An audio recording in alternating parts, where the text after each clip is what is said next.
paisible village de Kalandi, niché entre de vastes savanes et des rivières murmurantes, vivait une femme nommée Maïna.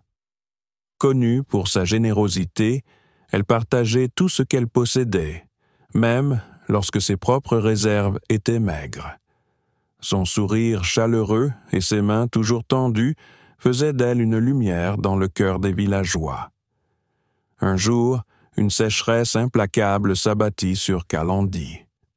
Les récoltes flétrirent sous le soleil de plomb et les réserves de nourriture diminuèrent dangereusement. Les villageois, autrefois solidaires, commencèrent à garder jalousement le peu qu'ils avaient, la peur du lendemain nouant leurs estomacs et leurs cœurs. Maïna, elle, refusa de céder à l'égoïsme. Chaque matin, elle cuisait une galette avec le peu de farine qu'elle possédait et l'offrait à quelqu'un qui avait plus faim qu'elle. Ses voisins l'observaient avec incrédulité et chuchotaient « Elle finira par tout perdre ». Un soir, un vieil homme inconnu arriva au village, vêtu de haillons poussiéreux et les yeux remplis de fatigue. Il frappa aux portes, demandant un morceau de pain, mais personne ne lui ouvrit. La peur d'un étranger en ces temps difficiles était plus forte que la compassion.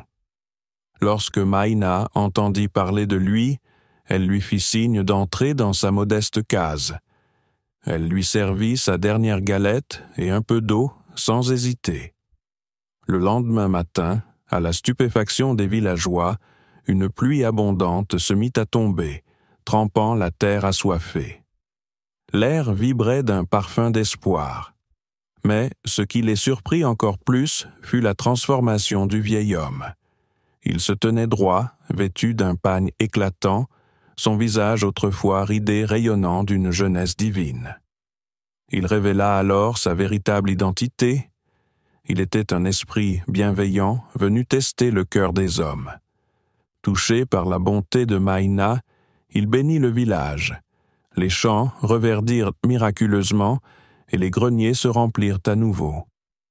Honteux, les villageois comprirent alors la valeur du partage et de la générosité.